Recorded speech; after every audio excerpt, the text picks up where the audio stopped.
السلام علیکم ورحمۃ اللہ وبرکاتہ۔ محترم سامعین کرام،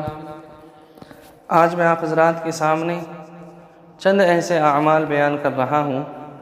جن کی بڑی فضیلت احادیث نبویہ کے اندر بیان کی گئی ہے، اور اللہ تبارک و تعالی ان اعمال کے کرنے پر جنت اور جنت کی نعمتیں اللہ تعالی عطا کرے گا۔ حضرت جابر بن عبداللہ رضی اللہ تعالی عنہ سے روایت ہے کہ جناب نبی کریم صلی اللہ علیہ وسلم نے ارشاد فرمایا، بھوکے مسلمان کو کھانا کھلانا یہ مغفرت کے کاموں میں سے ایک کام ہے۔ یعنی جب کوئی انسان کسی دوسرے مسلمان کو بھوکا دیکھے اور وہ اس وقت اس کو کھانا کھلائے تو یہ ایسا عمل ہے کہ اللہ تبارک و تعالی اس کے عمل کی وجہ سے اللہ تعالیٰ اس کی مغفرت کو واجب کر دیتا ہے۔ ایک اور حدیث ہے، حضرت ابو سعید خدری رضی اللہ تعالی عنہ روایت کرتے ہیں کہ جناب نبی کریم صلی اللہ علیہ وسلم نے ارشاد فرمایا کہ جو شخص کسی مسلمان کو ننگے پن کی حالت میں کپڑا پہناتا ہے تو اللہ تعالیٰ اس کو جنت کے اندر سبز رنگ کا لباس پہنائیں گے۔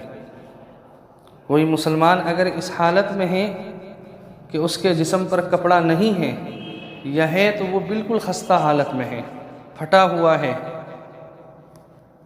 اس کی اس کنڈیشن کو دیکھ کر اگر کوئی دوسرا مسلمان اس کو کپڑا پہناتا ہے صاف ستھرا سلا ہوا تو اللہ تبارک و تعالی اس کو جنت کے اندر سبز رنگ کا کپڑا پہنائیں گے۔ پھر آگے ارشاد فرمایا اسی حدیث کے اندر کہ جو شخص کسی مسلمان کو بھوک کی حالت میں کھانا کھلاتا ہے اللہ تبارک و تعالی اس کو جنت کے پھل کھلائیں گے۔ یعنی جو پھل انسان کو جنت میں ملیں گے وہ پھل اللہ تعالی اس کو کھلائیں گے۔ ایک اور حدیث ہے، حضرت عبداللہ ابن عمر رضی اللہ تعالی عنہما روایت فرماتے ہیں کہ ایک شخص رسول اللہ صلی اللہ علیہ وسلم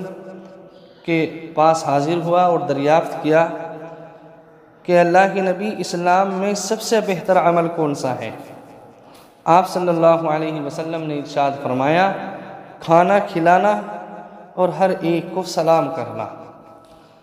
اور جس کو آپ کھانا کھلا رہے ہیں یا جس کو آپ سلام کر رہے ہیں ضروری نہیں کہ وہ آپ کی جان پہچان کا ہو، اگر کوئی غیر بھی ہے اس کو بھی آپ کھانا کھلا رہے ہیں، سلام کر رہے ہیں، یہ اسلام کے اندر سب سے زیادہ بہتر عمل ہے۔ اللہ تعالیٰ سے دعا ہے کہ اللہ تعالیٰ ہمیں ان اعمال پر عمل پیرا ہونے کی توفیق عطا فرمائے۔